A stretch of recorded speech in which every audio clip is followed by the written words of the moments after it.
everybody. That was the wrong intro, but oh well. The What's going on? holidays have claimed another victim. Yeah, our correct intro. How's it going, man? It's going, man, pretty good, man. Since the last time we spoke, it's been really busy. And it has. You've been busy. I've been busy, and it feels like this last week or two might be slowing down. Maybe not, because it's just going to get all pushed back to the next year. But man, I'm really excited because we got a group of really great creators to talk about some really cool comics. We got some stuff to talk about, a little bit about our stuff. But before we get out of the way, I do want to do something a little bit different. I know I didn't tell you this before, but let's do let's drop our little thing here that we are affiliates on. Let's do our affiliate links and all that stuff before, so we can have enough time to talk about all this cool stuff that we're going to talk about with all these creators here. So, as you guys know, me and Ben are huge advocates for comic books and the way they are shipped to you guys. So big huge thing here. We are an official partner of Gemini Mailing Supply. So head on over to GeminiComicSupply.com and at checkout, type in Geek Collective 10 to get yourself 10% off. It's really huge, because I know this has saved a few $100s from some creators that I know recently, and we had a couple of friends on that said that they use this every single time that they go to ship. So if you guys are using Gemini mailers and you want 10% off, use Geek Collective 10 at checkout and you'll get a really great discount, especially if you're dropping a few $100s, few $1,000s on some stuff. You know what I mean? It does you pretty good to get this out. So I just wanted to get that out of the way before we jump in, and with all these other creators. Absolutely, yeah. Like I always say every week, it takes way too long to draw these things to have them show up getting beat up. So awesome, definitely want to check that out. Fantastic.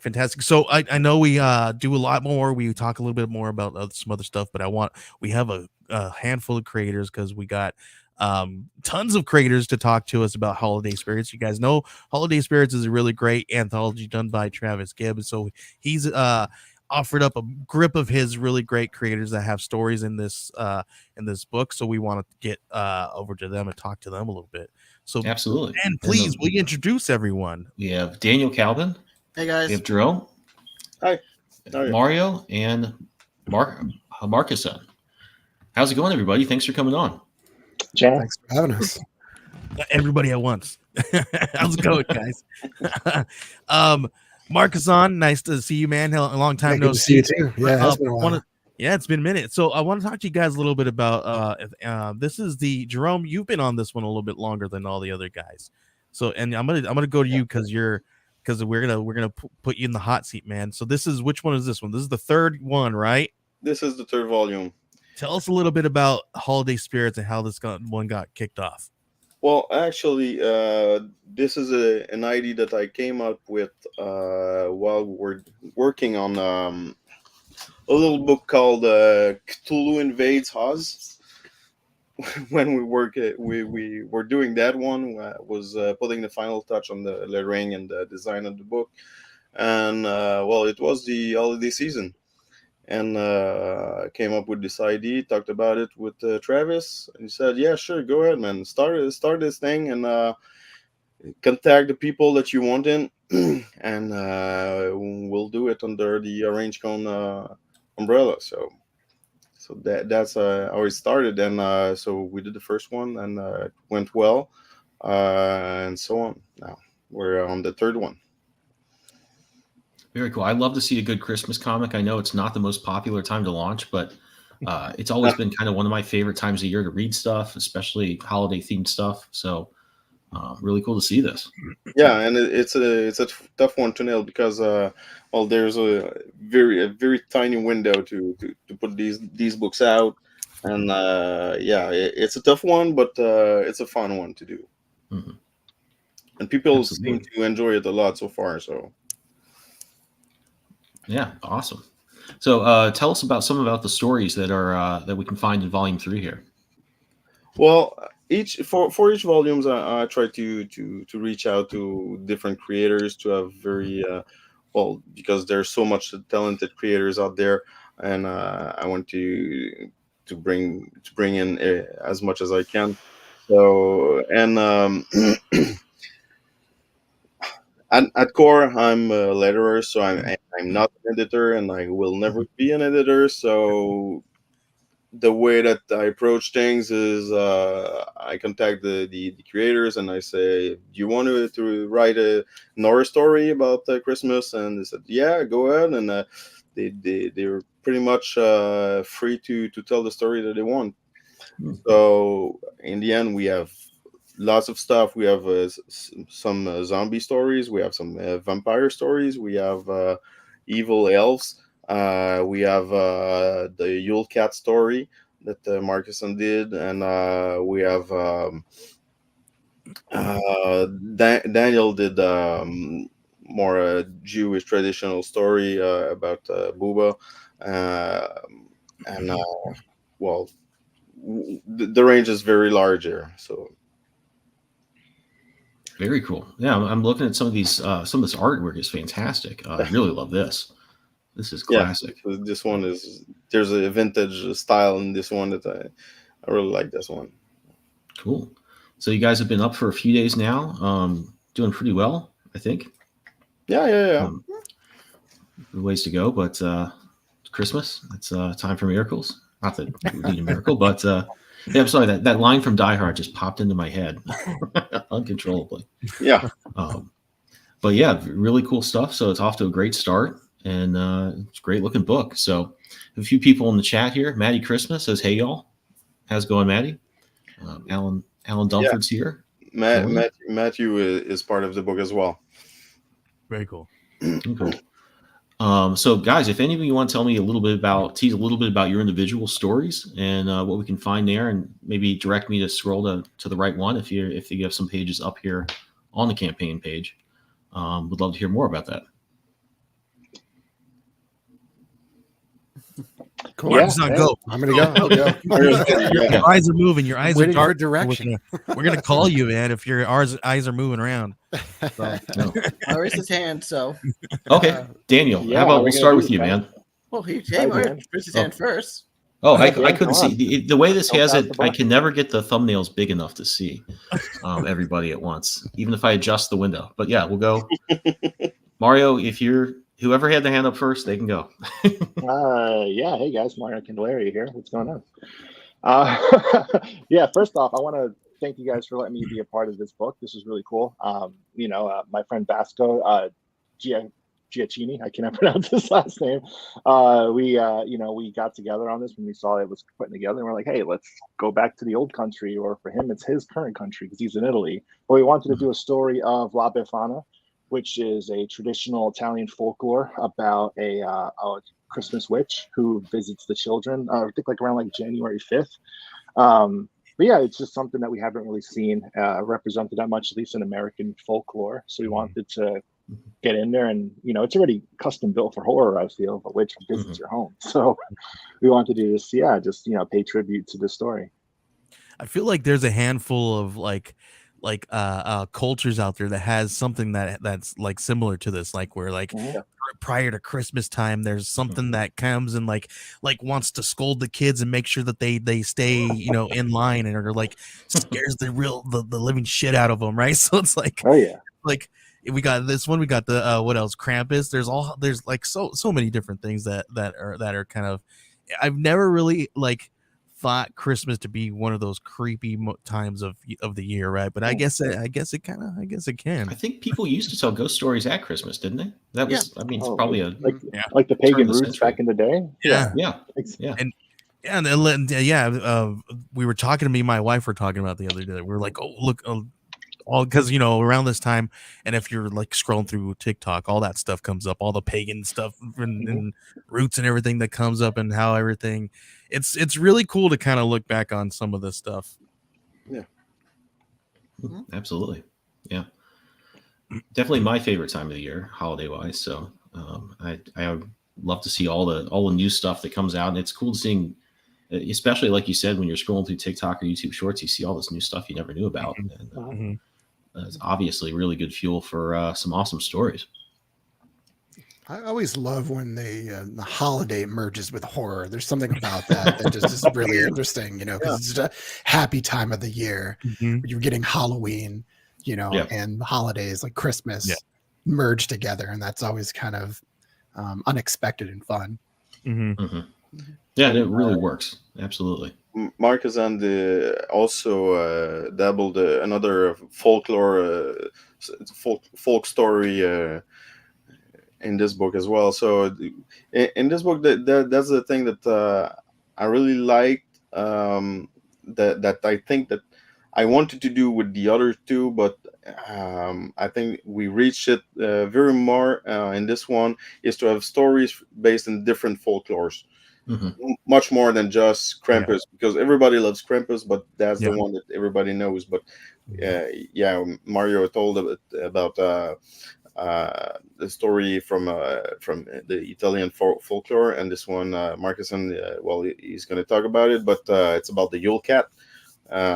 So yeah, go ahead, Marcus. No, I really appreciate you, Drum, asking me to do this anthology. I started, the first comic story I ever did was an anthology story for an Irish anthology called Lightning Strike, and I did a horror story for that, and it featured a cat. It was something I just created myself. So when you asked me to do this, I'm like, I think I'm only going to do cats and horror because I love cats so much. So if anybody asks me to do horror, it's going to have kitties in it. Hey, listen, cats scare the living shit out of me, and I feel like they are going to take my soul. So yeah, it's perfect. Well, there's a reason the Pope banned those back in the Dark Ages. And the cats had evil in them, right? It's a good thing I let the cats out of here. Otherwise, they'd be up here on screen trying to host the show. They usually Mine too. Yeah, but now they're out there. You don't know what they're doing. They're always plotting to take my soul. That's yeah. They're waiting for you to come out. But my story is based on the Yule Cat. It's called Blue is the Night. It's an Icelandic folklore. My story is that, but it has more of a sinister twist to it. I think that I haven't seen it for this particular story. According to legend, the Yule Cat is this monstrous kaiju cat that appears on Christmas Eve to eat kids who haven't received any new clothes. So it's a story that was told to motivate kids to work hard, because in Icelandic tradition, children who do their chores get new clothes as a reward. Lazy kids who don't do chores risk the wrath of the Yule Cat. So that's based on that. And I had just had this story in my head, I don't know, for a couple years. And I created it with my buddy, Greg Miller. He's an illustrator for a lot of TV shows that you may have heard of, The Hospital, Metalocalypse. He's done work on Marvel's Loki, Mortal Kombat, Midnight Gospel. So he's been real busy, and we've been friends for a number of years, and I always just wanted to do a story with him. And then he finally had some time to work on it earlier this year. So and we did it, and now we actually might spin it off into something else, because I feel like I can do more with the characters after, which is, if you're a writer or even an illustrator, you know how that goes sometimes. Like, you have a good idea and then you just want to do more. You keep thinking of the backstory and where the characters might go from there, or what happened prior to that. So it was fun to do this one. Very cool. Very cool. Yeah, it looks awesome. And if everybody is watching, we got Charlie McKelvey in the house. Hey, Charlie. Hey, oh my God. There's like a bunch of my favorite people right here. I love it. This is awesome. and the guys from Holiday Spirits is here too. Just kidding. Jérôme, bonsoir, monsieur. How you doing, brother? I'm good. Good. So we're just talking about Holiday Spirits and talking about each different story here. Daniel, can you give us a little bit of background on your story in this anthology? So here's the thing about Jewish folklore: we don't have that many that I know of horror stories, especially around this time of year, because remember, Hanukkah is not actually a major holiday. So I had to start thinking in my mind. I had pitched one idea to Jerome, who, again, thank you for inviting me on to do this thing. And I was like, the idea was like was darker story than it. I was thinking of some other ideas just in case, because and the idea of Bubby is home alone started me giggling with like glee, because well, what's a bubby? A bubby is basically Yiddish for grandmother. Hmm. So to myself, what if we put a Jewish grandmother in the role of the kid of Kevin McAllister? Okay, I love that. That's a solid log line there. Yeah.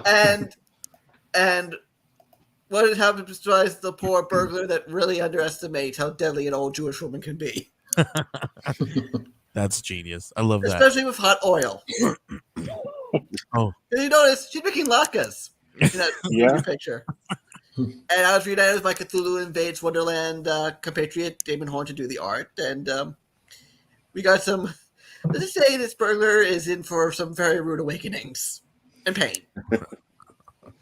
Nice. So I have one of the more humorous stories in this. So it's still horrifying because this guy could go through hell, but it's basically a really funny story about don't underestimate the old Jewish woman. She'll kick your butt.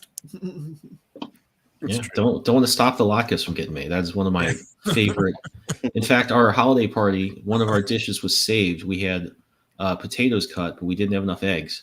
And our chickens came through mid-afternoon, which is not usual for them. Laid 2 eggs, is exactly what we needed, and saved the latkes.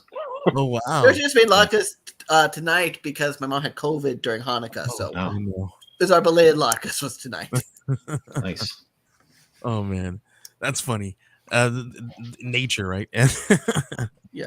That's pretty cool. And it also is a really just an interesting story to write. Like it's not, as I said, there's not that many Jewish horror things in general. Like we have the Dybbuk, but that's not really useful for a Hanukkah story. Mhm. We have the Golem, which was my first idea to do snow golems, but Mhm. that's been done. So this is what I came up with. But like there's also because I didn't want to retread like say Herschel and the Hanukkah Goblins because not only has it been done, that's an award-winning children's book. So Mhm. I can't top that. No, I think this is a like right there. Grandmother versus the burglars out of Home Alone is totally works. Oh, it's just really fun. And Jerome actually let me add in an extra like page or so because we hit for pacing and it worked.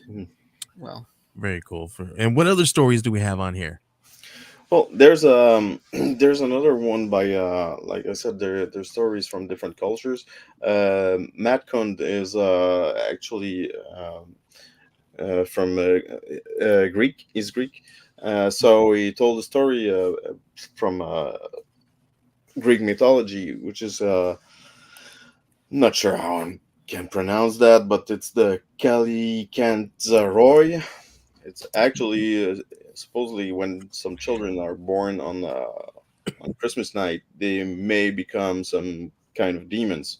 So Wow. there's a whole process that has to be done, or so yeah, it's about that that weird story. So That same old trope. Oh, yeah. So we got all sort of stories where like Daniel's one is more humorous, and it's funny because you really get the Home Alone vibe, but there's some others that are more gore or yeah, we touch very different kind of vibes in this, very different genres, and yeah, also I love that. all sorts of styles. Very cool. So I've got a question, and this is my thing is right marketing, right? So I always have to come up with the marketing questions and find out what you guys are doing differently, right? So here's the easiest question. Since this is the third one, how do you guys feel? How do you feel, Jerome, from the first one till now? A difference in the marketing. Do you think that there is a difference in the marketing? Have you done better, worse? What have you guys done differently? We done well. No, we didn't change much from what we were doing the first ones. Well, the major thing for this one actually is like it's the page count, because this one is almost 50 page more than the previous two. But marketing wise, there's we got the same strategy. And how do you what was the strategy you guys used?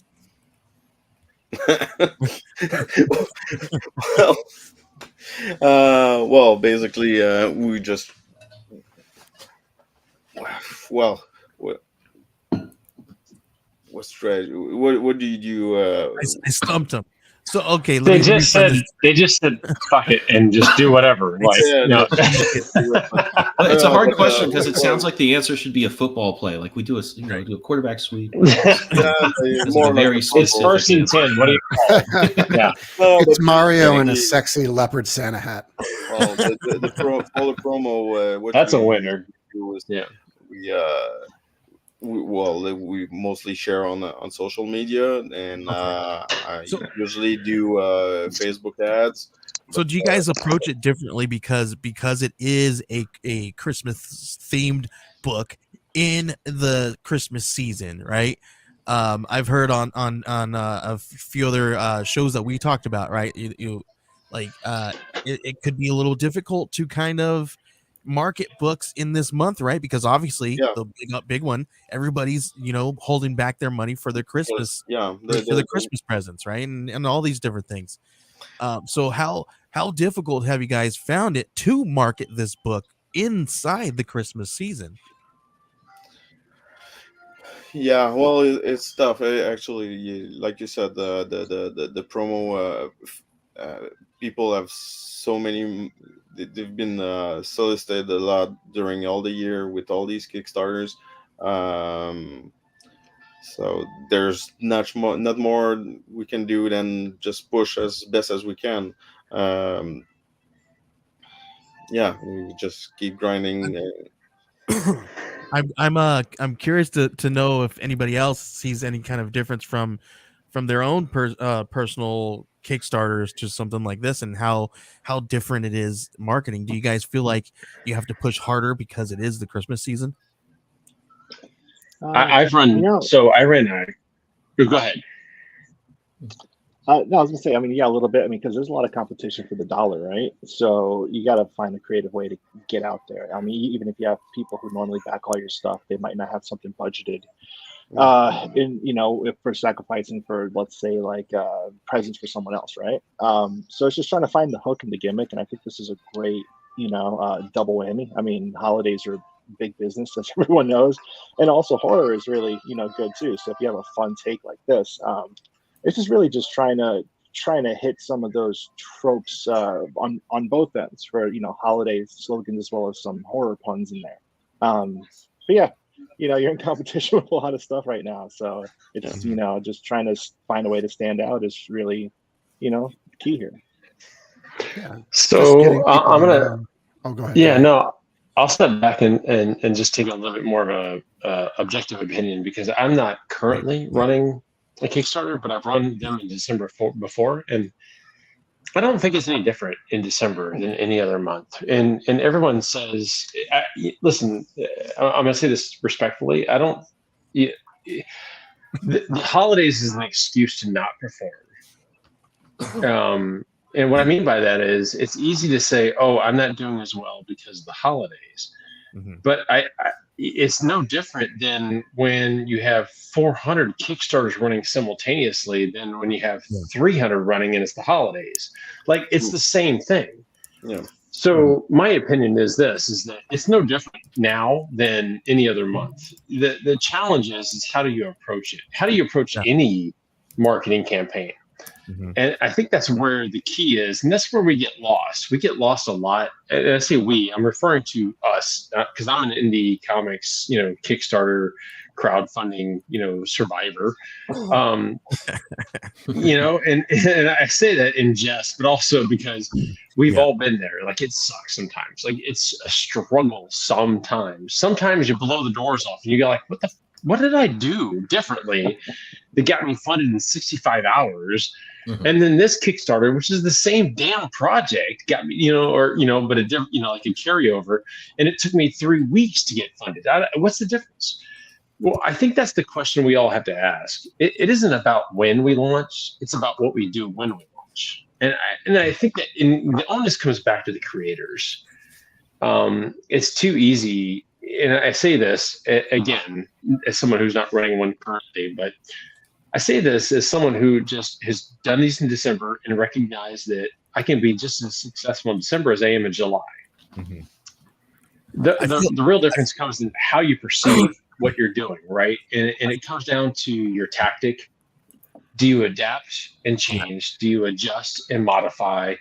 Do you cater? Like, this is a great one to run right now, frankly. Like, Yeah. Holiday Spirits, Mhm. frankly, is like, it's way better than anything else I could put out there today, this time of year, because it does fall into, not only is it indie comics, not only is it comics, not only is it an anthology, but it's also holiday themed, right? And so you've got a context that demands funding.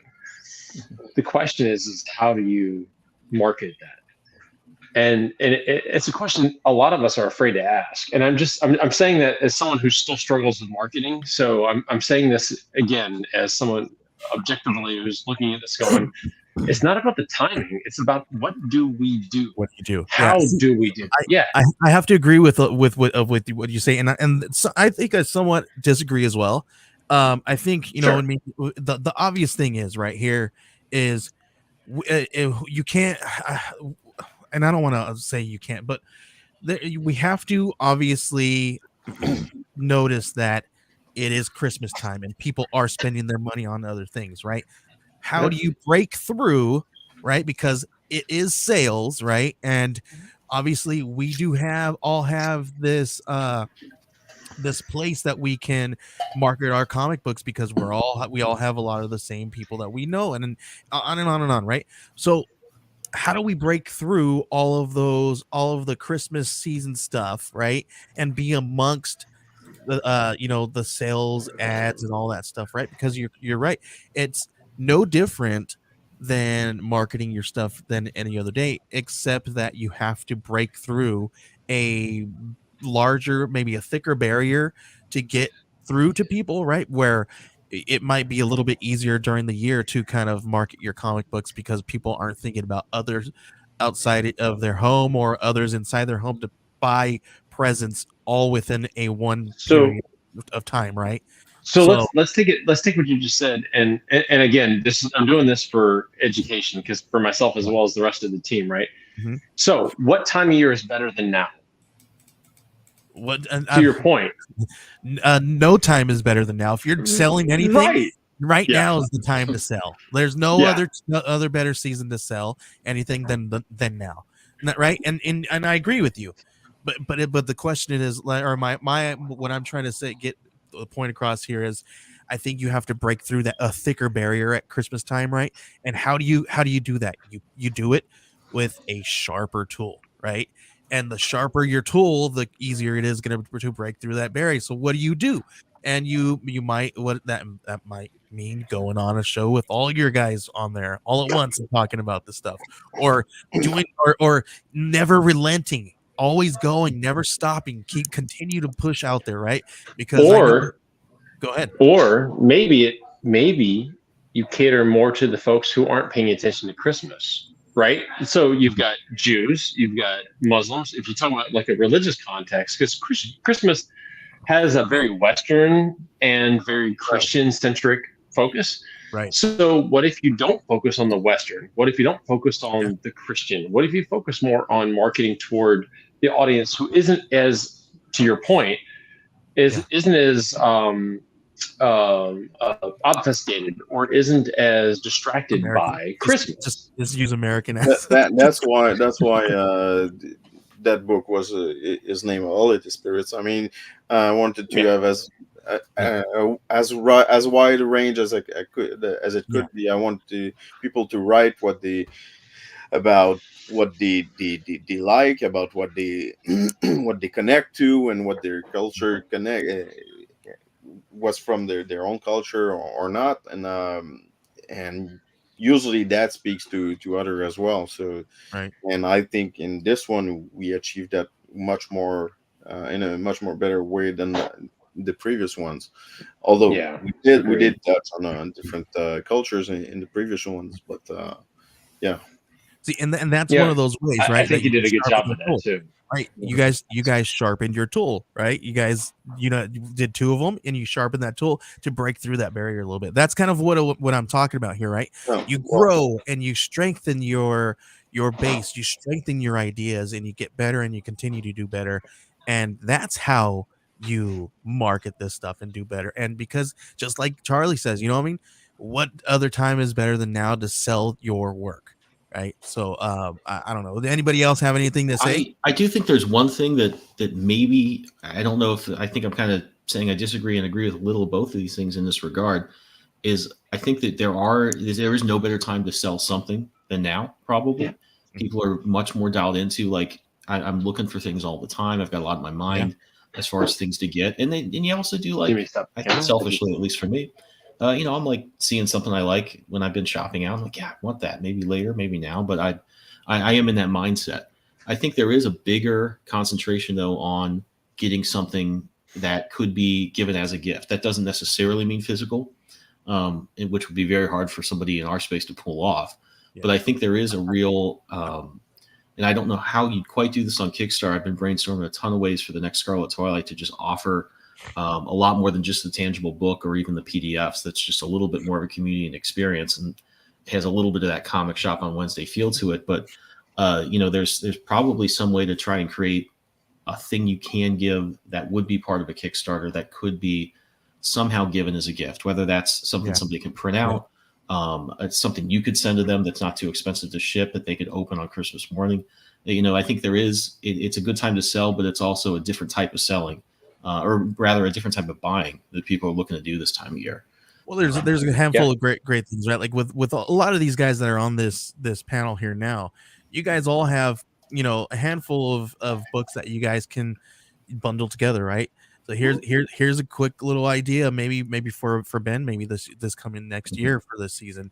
Just a couple months before Christmas, create a campaign that is centered around all of your work, and market it as a gift idea, right? And just not even if it's real work, new work, just market it as gifts and bundle them together, create new bundles, create some boxes or in box sets. Maybe you have a premium hardcover that you never offered, and upsell that. Like there's handful of different things that you got to do. You just got to there was this thing that we did for Cthulhu Invades. Was it for Oz or Wonderland? I'm not sure. I think it was for Oz. We did like Christmas cards that for people that wanted to offer the book as a Christmas gift. We knew we will not be able to produce it before Christmas, so people could buy that special reward tier where they can send a Christmas card to the people, and this book is coming up, so you're gonna get it through the mail once it's done. So there was this thing that we tried. That's kind of the form of what I was thinking. Is there's something you can give to somebody that could potentially get there by the holidays. The classic Star Wars cardboard cutouts that you could get in '77 because the figures weren't done yet, sort of thing. But it is something. If something like that would work for a book like Holiday Spirits, because that's more something that you buy for just. It's a fun book, but it's a weird book in a way, because that's something that you buy. You want to read it. You want to get into it, but it's something that you give to someone. I'm not sure, but maybe we can try. I'm not sure. I mean, I know because I just got the Klaus omnibus in the mail this morning that Boom did a Kickstarter last year. But in the meantime, they did PDFs of Christmas cards you could send out to people, that sort of thing. Help. Yeah, I think that's a great point that Jerome and both he and Dana brought up, is being able to deliver something, right? This time of year to cater to those who do celebrate, who might be a little bit more distracted, looking for gifts and things like that. I had a mom. So I'm delivering on a Kickstarter from August. Now there were several delays for different reasons, and that's fine, and everyone's cool with it. But the point is that I had a mom who who actually didn't back the Kickstarter, but she went on my website and bought literally every project I've ever created. And that's cool and all. And she said, hey, is this going to deliver by Christmas? Well, some of that was dependent upon an item coming from this current Kickstarter and delivering at a certain time. And I think it comes down to a couple things. One, if you're not going to have things to deliver by a particular holiday season, giving them something physical. And to Daniel's point, I think it's a great example, that Boom example. And Jerome, same thing. Being able to deliver something. It's cheap for us to go to Vistaprint or to pick your site, right? And to print some kind of placeholder item for a few people who might want something for the holiday seasons. And this comes down to customer service. The hard and easy part of being indie is customer service. The hard part of it is you can't satisfy everybody, and that's never going to happen. And to think you can is foolishness. So it's a fool's game. If you want to play it, go ahead. But the bonus side of being indie is the flexibility it gives you to satisfy a large percentage of the customer service requests, right? And so in advance of anything, like if you're running Kickstarter in December and you know you're not going to deliver your book until February, March, that's fine. But give people an option. Maybe they want to spend an extra $2 to buy an add-on that does deliver before Christmas and says they get X, whatever that X is. That's smart, right? Or you can, always offer, like, if you guys have some back issues, some Christmas back issues, right? People want something, buy a tier, and then you'll send it. Like, there's all kinds of different things, right? You can even send them a link and then and have it on your website, sell different things. Like, you can think of all kinds of different ways to market somebody like that, right? Like another good one that I talk to people when they're saying that, oh man, I'm in that dead phase of that dead zone of the Kickstarter, right? I don't know. I know what I do, right? But I want to know what you guys do, right? And some of those different things. Charlie, you laughed. I know you got an answer. No, well, I don't have an answer. I mean, I don't have the answer, but I have, like a thought.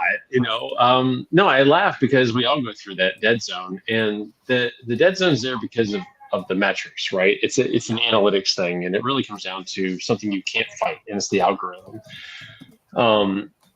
It really. This is all a preparation conversation. What do you do when your Kickstarter is down in that valley? What do you do? Yeah, it's a preparation conversation. You're asking the question of what do you do in advance? Because if you try to wait until you hit the dead zone to think of something, you're screwed. I'm sorry. You've got to be prepared in advance. You got to know that you're going to hit a dead zone. Now, if you're just doing your first Kickstarter, you don't know that. But like Mario, dude, he knows. And he knows what to do. And he's performed well. And he's done a good job of executing in that dead space. And I give you props, not because I love you, but because you have. Here's a quick tip of what I do. It's easy. I mean, it's not easy because you got to think of what to do with it, right? But what you do is you don't sit there and wonder, why isn't anybody backing my stuff? Why don't I got any new backers today, right? You just don't. You don't just refresh the page, no. That's not how it works. Right? You just refresh the page. But waiting to get to the dead spot is the problem. I'll let you finish. Go ahead. Yeah. But what you do is you target the backers you already have, and you upsell the backers you have. Give them something new. Or if you see cover. That you have a new cover, or if you see that you have a lot of digital backers, right? And you have, let's say I got a $5 digital backer thing, and I have 30 digital backers, right? But I only have 10 physical backers or something. But you know that I got to get $50 to get over the hump, right? So then you go and you create a digital deluxe tier, or a deluxe tier with something brand new, or a physical deluxe tier, right? And give them extras, right? And then give them a reason to not like to contemplate on, man, I really should pay $6 more for that. You get those 30 people paying $6 more, you're way over the hump, right? There's this thing that we do. We're going to start probably at 150 backers.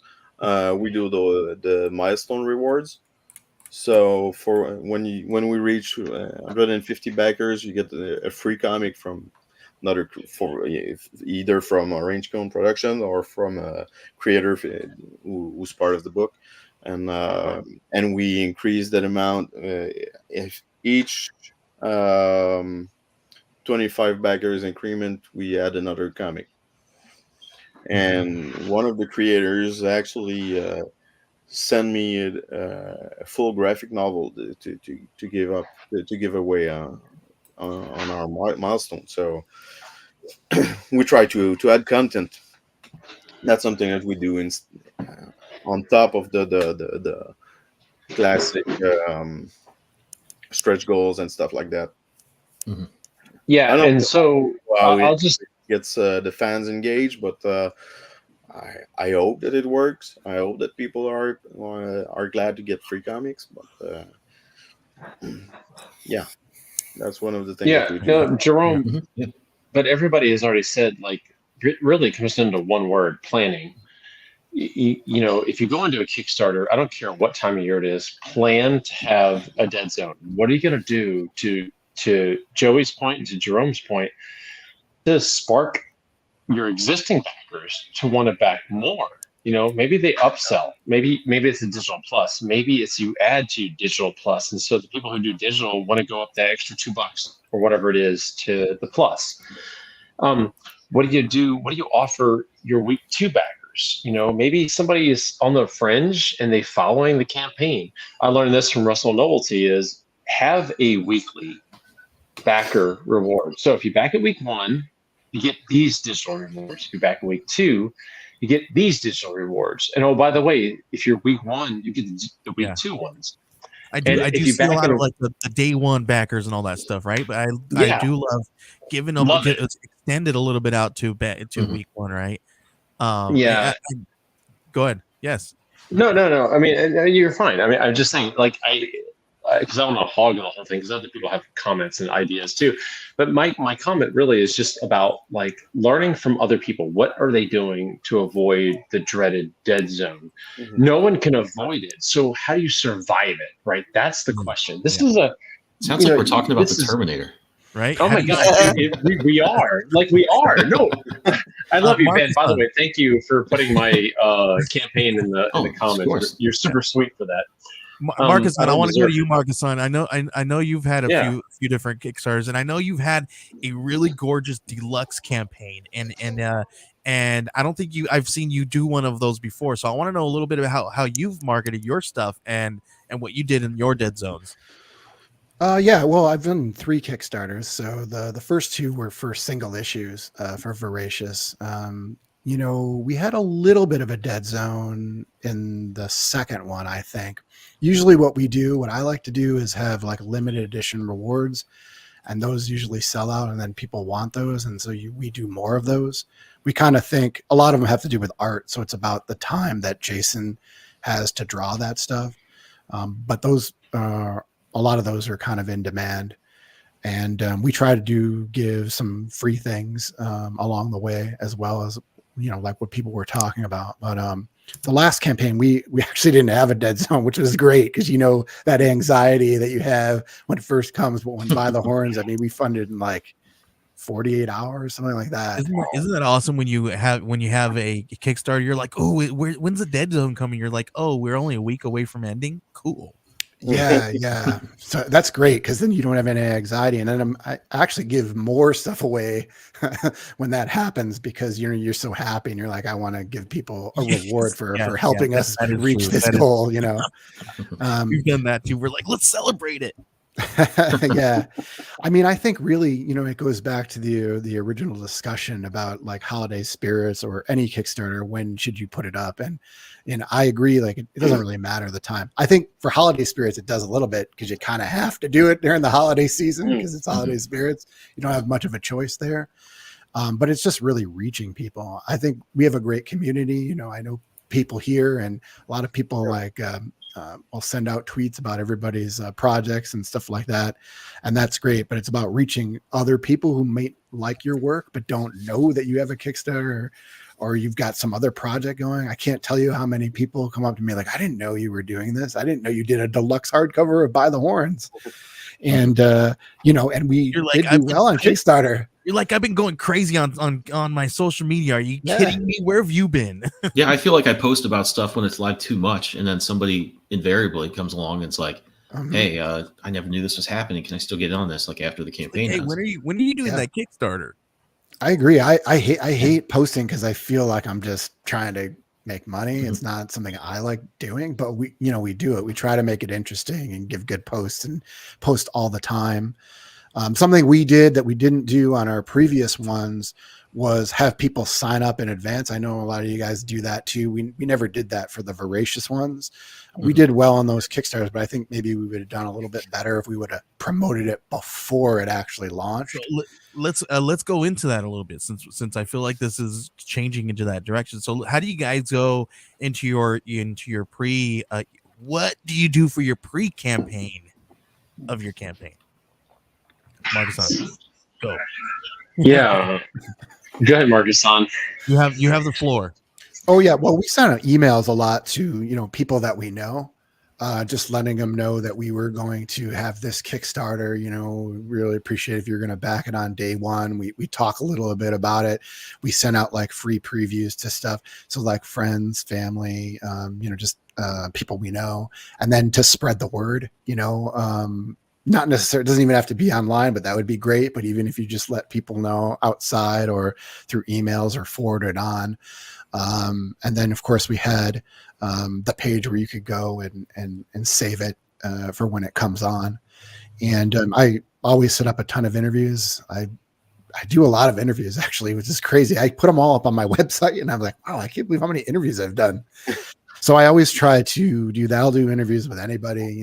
I did an interview with like a high school kid who was into dinosaurs. So just to sell Voracious, so, and now that kid's got like this huge channel that he's doing. So you never know what's going to happen.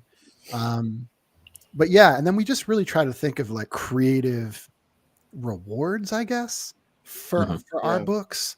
Like for Voracious, we gave out aprons, I don't know, just something that's a little bit more unusual that you haven't seen. We did drinking horns, like nobody's ever done that before for a comic. And yeah, I actually own a drinking horn, so holy crap, you're speaking my language, dude. Yeah, it's pretty cool because it has it's got Elodie is the lead character, and she's got this horned skull symbol on her jacket, and so it's etched, it's burned into each horn. So it looks it's pretty stuck cool. in its thing, but there is a drinking horn back there from Yeah. medieval times in New Jersey.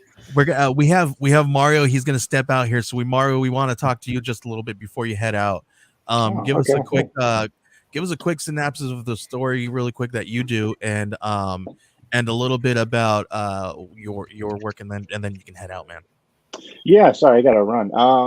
So my story on this book with Vasco Giacchini is the story about Befana, which is an Italian folklore that we dove into about a witch that visits children around Italy and looking for the child. That's just, we felt that, witches and visiting children at night was perfect for the theme of the book, and we dove into it. Vasco is great to work with. He colors another story in this book, right, Jerome? I think he has two stories in this book. Yeah, he drew yours and he colored one for Joshua Mycroft. Yeah. Thank you for having us, Jerome, on the book. It's really cool to dig into that side of the book. It's an honor for us to have you all in this book. I mean, yeah, we really appreciate that everyone who joined. Well, I always try to contact the people which I admire their work. So, yeah. Yeah, sorry guys. Like I said, just I had to cut early. But yeah, no, this was really good. Charlie, you're dropping some knowledge on there. Joey, you're bringing it right back. I like your ideas Appreciate for emailing people and such. Ben, thanks for having me. Dan, as always. Thanks for on. We'll talk to you more, man. In a while. All right, guys. Thank you, guys. See you, Mario. As Mario drops off, Yeah. we got the man himself, Travis Gibb, coming in here. What's going Hey. on? Oh, I gotta leave now. See y'all. Bye. I'm out too. That's I see. Normally, when the party starts, when I show up, I am not aware of the leaving, so I'm very confused. When I said, "What is creepy, Charlie?" I don't know what that like graphic thing is. I look. I didn't even do it. That's the best part. Is like. Yeah, I don't know where that graphic thing came from. You are way too old to like have all these cool effects going on. Like, what is happening? But no, I was laying in bed and I felt guilty. I'm not feeling great, but No. I had to come on. Charlie was dropping some wisdom, and I can't just let Charlie be the smartest man in the room. That's just not allowed. So, what's going on, guys? No, the reason you came in is because you listened to me talking about marketing and you got stressed out. He heard that. Yeah, he heard that dead air, and he was like, "Well, okay. I'm not good at that part. I know. Hey, He's like, I will tell you, Jerome has ideas every campaign, and a lot of them are really good. And then a lot of them, I just don't. I just don't understand that. I just think in Canada they don't know how money works, so they're. I was like, that's a great idea. If we had like $10,000, that'd be great, Jerome. Well, we're socialists, so Right. everyone should pay for everything. Jerome's like, we get a little exposure if we can get a float in that New York City parade. I was like, yes, we could, Jerome. Yes, we could. But, Yeah, but those balloons are like $10,000 each. The thing is, $10,000 to get in the parade as well. Like, you actually have to pay to be in there, well, the thing is that Americans kept telling us all our lives about the American dream, and I'm just trying to be part of it, and you keep stopping me from it. Oh, the American dream. That's a whole different conversation. We'll let Daniel have Well, we that have one. Daniel here, so it's perfect. I don't know what to say. There's a reason why I just, in my book, American Dreams, I shows both the pluses and the bets, pros and cons of the whole American Dreams, with a bunch of history and superheroes. I'm not doing Hershey Homebrew over here. The reason why our star is a poor Jewish immigrant in American Dreams. Very cool. Okay, it wouldn't be as fun a story if it was JP Morgan. Well, he wouldn't look as good in tights. That's probably a given. That is Yeah. definitely true. Speaking of someone who looks good in tights, Travis, we got to go to you to talk to you a little bit about Holiday Spirits, man. Tell us a little bit about this book, since you're the one that we need to hear from. Actually, you're not. This concept was created by Jerome. Jerome is the one who set it up. Orange Cone obviously produced it. Jerome is a partner in crime in anything Orange Cone. I gave it some Travis magic. I gave it a little flair, a little buzz, a little thing. So we added, I added the Orange Cone likes to do when we do anthologies. Charlie actually said in his newsletter, because I read all of Charlie's newsletters, he's like, I don't love anthologies, but I love Travis and the creative team that he gets. Hey, I did say that, by the way. I like the honesty. He did. I read the same thing. The reason why I think people resonate with our anthologies, we add that flair, we add that element. So in all of our stories, we've had this character called Marley. He's a descendant of Jacob Marley from the Christmas Carol. He happens to don on a suit that looks like Krampus and murders people. And we have been telling his origin story in reverse. So in the first volume, he was on the electric chair. In the second volume, we find out the crimes that he committed to put himself in the electric chair. And in the third volume, we find out the origins of what made this man evil. So kind of going backwards, but we weave that into the tale of everything else we're doing, which is really cool. And you just had Mario on here who left. We have Marquesan. I can never say your fucking name. Your name is hard. Marquesan. It's not bad. Marquesan, Naso. It just always feels like I'm. like every time you watch those Japanese movies, they say the name wrong and then like dishonor to your family, dishonor your cow. Like I just don't want to do that. And, like, That was a Disney Not on Mulan my cow. reference, by the way. I got that reference. I feel like Right. Captain America now. I assume that's what American Yakuza is about, right? Someone says Yeah. Marcus' son's name wrong and like shit goes bad. It's just a horrible thing. Like that, I've only seen a couple of the pages, but that's just what I assume happens based on that. But creating this book it's been a wonderful journey. It's a lot of fun to do. People really love it, and we got great creators like I said, Daniel's back doing some stuff with Orange Cone. We've got. Did you announce that David Byrne's in it and doing Canceled? No, I haven't. So here's something cool. And I haven't this- told about the long tail that we have, the prose tale drawn by Oh Patrick. yeah. So we try to grow and get bigger and bigger. So- Go ahead. So you I was guys trying were to get talking to about that marketing. before I put this You back guys- up. Oh, Yeah, my you bad. guys were talking about marketing earlier. My One fault. of the things that we've done in marketing, we've got Cullen Bunn on here. So we got a Christmas story from Cullen Bunn. Who's You that? know, who's that, right? Who's Cullen Bunn? I have no idea. I don't read that stuff. David Byrne has canceled that was part of Scout that had a I know who that Kickstarter. is. We That's actually a cooler have, name. we actually have a canceled story in this book. So we have a canceled horror story. And we don't even advertise on the page because that's next week. Because what you do in marketing is you keep the hype going. When Charlie asked earlier what you do to keep the dead zone. That's why we don't highlight that. Next week we'll highlight that. That was me, but Big- yeah, big I'll thing. say that. We'll let you have that one. What's that? Nothing. I said that was me, not Charlie. But yeah, Well, I always saw Charlie yelling about the dead zone. What do we do to fix it? And that's what gave me to come on. I was like, let me tell you what. Charlie ran away. He was intimidated. by oh what- yeah, he got mad. He said nope. He got mad. He said nope. Causing drama. It's been that kind of week in indie comics. He said he started talking about me and he just left. Yeah. No, What are So- you talking so- about? There's drama this week in comics, Ben? It's no, been no, fine. we don't talk about Drama that. in Just comics. another week in comics. Travis, I Rarely know does. you've done a handful of you've done like two campaigns in your life. Right. So so what do you do in the dead zone, man? Well, what we do is we always plan for the dead zone, so you have to keep the There you hype go. going. That's why you have rewards. We haven't done it yet because I've been a little sick and a little under the weather, but you do backer rewards. So you do every backer, so many numbers, you continue to talk and hype. So there's always something new and exciting coming on. Yep. Next week, we're going to start the last week till Christmas. So every day as an add-on in this campaign, Jerome is, by the way, shocked about all this because I never communicate properly to Jerome. Every day. With just Jerome or No, everyone. If you send me a message, I will probably not respond to you. not until the 10th time. Right. Or you start just sending me like a bunch of messages without replying to the question that I asked.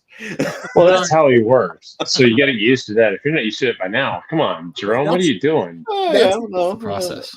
That's a surefire system that I got going.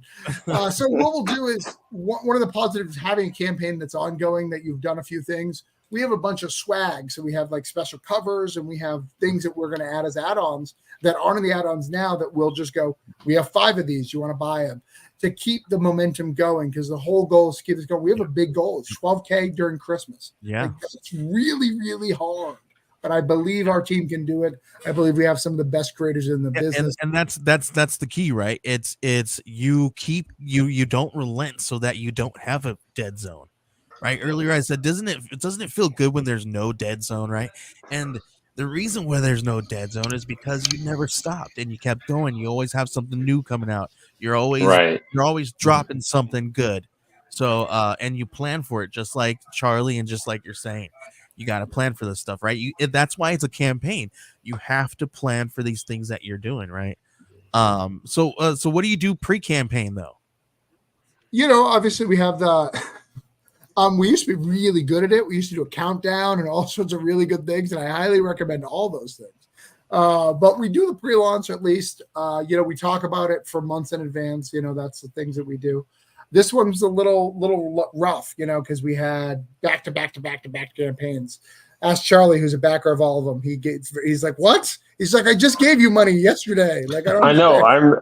I'm broke. Thank you, Travis. So like, you totally destroyed my December budget, but whatever.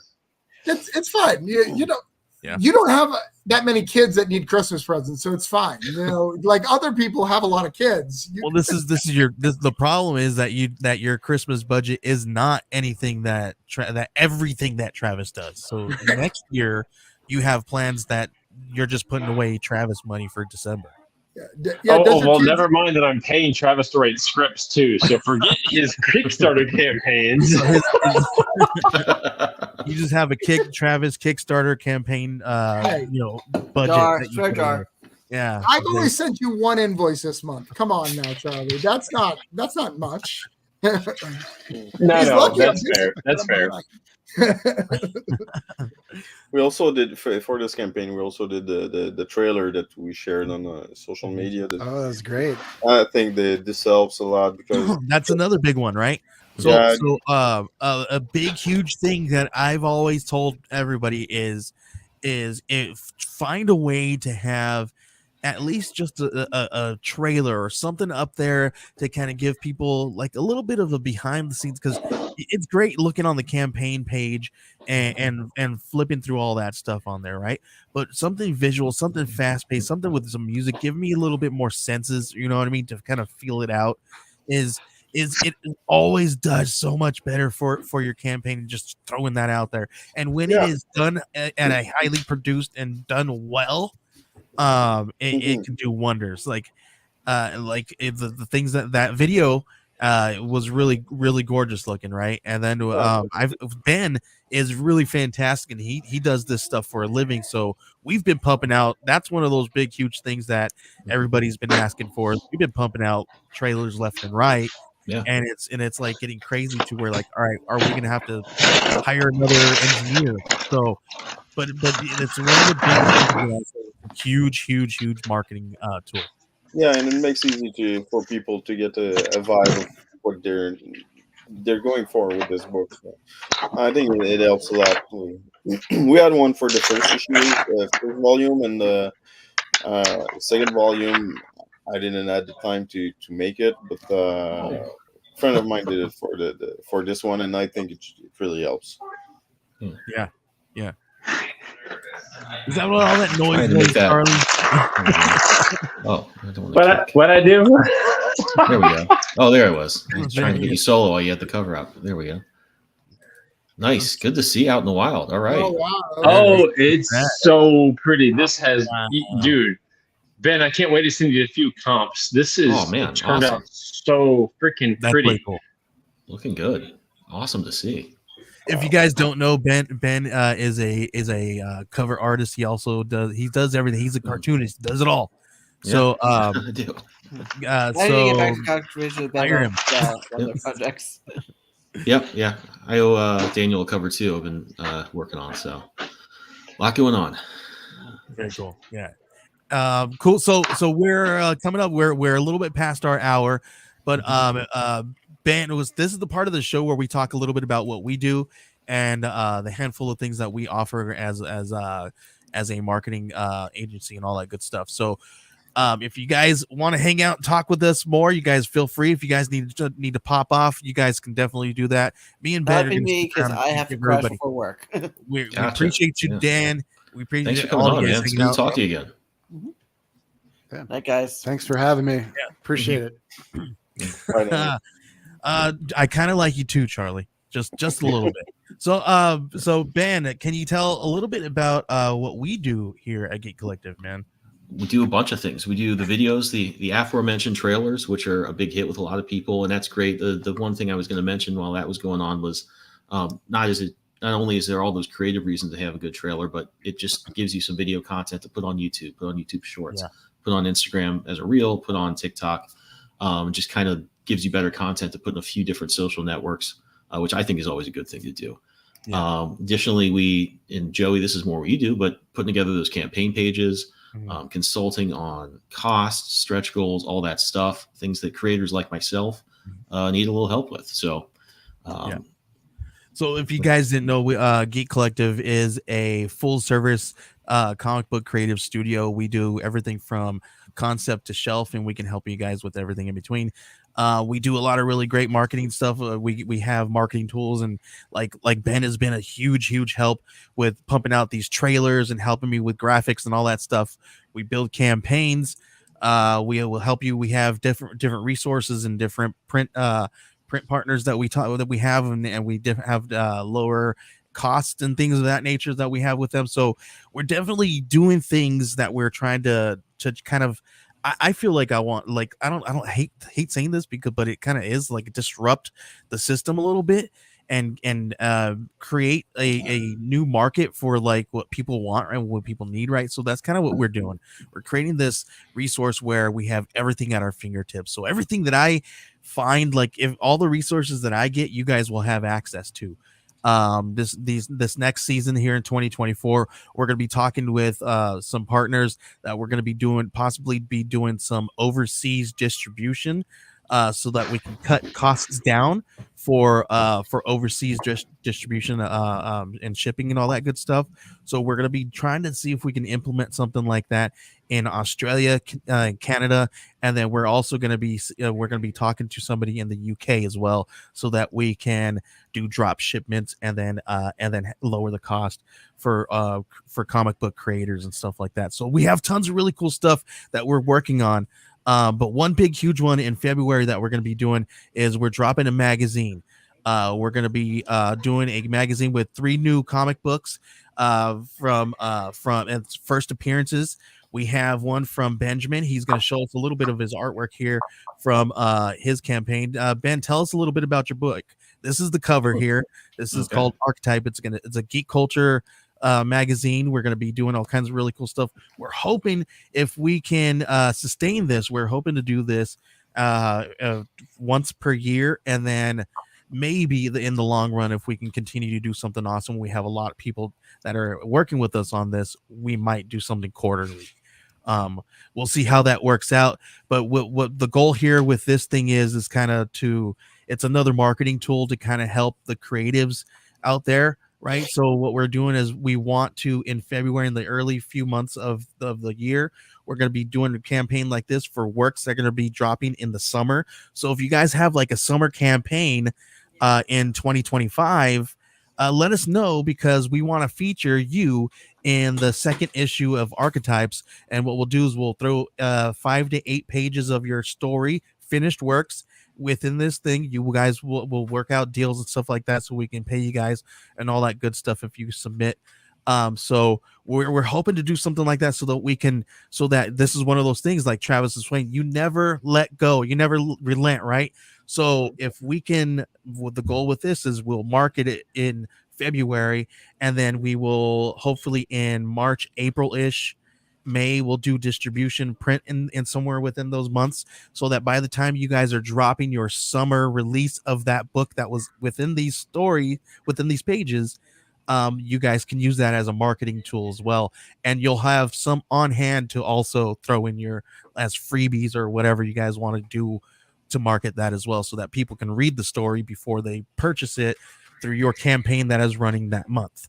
So that's kind of the idea of what we're going to do. I don't know if it'll work. It's just an experiment. Let's see if it works this year. So we have 3 new stories, one coming from the people behind Grandma Chainsaw. We got Beneath the Lighthouse. They are dropping this one. It's a kind of a horror story. A guy on a ship, he's stranded in the middle of on an island, and he doesn't know if there's something sinister going on. Looks like he's got a bag of money here. This is the first 3 pages of this story here. We got one dropping from Ben. Ben, what's your story called? My story is about a new character that's in the Scarlet Twilight universe, which I'm ramping up to do. I can show some artwork from that in a second, but it's about a guy named Ace Falcon. He's kind of a pulp hero like a lot of the other ones I do, but it takes place in the Scarlet Twilight universe and is kind of building up to some of the characters that are going to be featured in the next Scarlet Twilight. So kind of doing a throwback, rougher style here that's a little more for like a Western pulp adventure, kind of an Indiana Jones type thing. So it's been a lot of fun to work in this style. It's been a lot faster. It's just been like, wow, this is how comic books are supposed to be drawn. So I'm having a lot of fun with this one. And we have one more from another team called Yep, Mother Wolf and Cub. This is my pal Rafael Flores Jr. here. This is his debut of this story called Mother Wolf and Cub. It's kind of it's a play on the La Llorona story, and so this is a self-contained, just a few pages of this story here. It's self-contained. It's a short story, and we're going to be featuring this one for debuting his work in this. I think it was a 2022 finalist for, I forget exactly which contest that he did, but it's a really good story. It tells a little bit about Mother Wolf and Cub. She's a kind of werewolf, and La Llorona tries to come and take her children and drown them in the river, and she's a mama ain't gonna let her cubs die, right? So we're gonna be debuting this one in there too, and then we're also gonna have some marketing tips and tools from some friends and stuff like that. We're gonna be doing some articles, and we're gonna have a special featured article from Geek Network. So stay tuned. That's going to be coming for you guys. We're going to be dropping that one sometime in February. We're going to be doing all that stuff. We're getting it all ready and set up for you guys right now. So yeah. It's going to be fun. I really hope that this is going to be work out the way we want it to. So yeah, hope so. And to answer Brian's question, is this kind of an indie crowdfund heavy metal? That's exactly what I hope it'll be. Something that with a little bit of Wizard pinched in there. Definitely tipping our hats to all those old school fun magazines, right? We wanted to create this one thing, right? This has always been in my head to kind of do something like that, right? Because I'm a child of the 90s, right? So in the 90s there was a resurgence of punk rock, right? So I was a punk rocker, kind of like Travis was, you know what I mean? And I would in my high school days, we created like little old school zines, right? We folded the papers, we took it to Kinko's, and then we passed it out at the punk rock shows, right? So I wanted to bring that kind of back to and do something like that, but do it on my own, do it my own way, and kind of do and curate something really fun and exciting. And I was like, well, where we do this marketing stuff and we have these tools that we just come across and that we just kind of experiment with, and we see other people use and do, why not just kind of, continue to help and give people, because that's what we're here for. We're here to help get books into people's hands, right? It's not about holding that back or hemorrhaging anybody's money or taking anything from anybody. It's about getting something into someone's hands, and that's hopefully what we're trying to do with this. So maybe it works. Maybe we'll let you guys know at the end when this prints, if it works. So that's all I got for right now. We're hoping. Okay, I think we're right now. We're thinking it's going to be once per year, and then in the future, if we can sustain it, if we have enough people that are going to be contributing, then we might do twice a year, and then we'll kind of go from there and see how we can do it like quarterly and things of that nature. So we'll see how we can sustain it with the amount of manpower and hours that we have, because right now it's just me and Ben.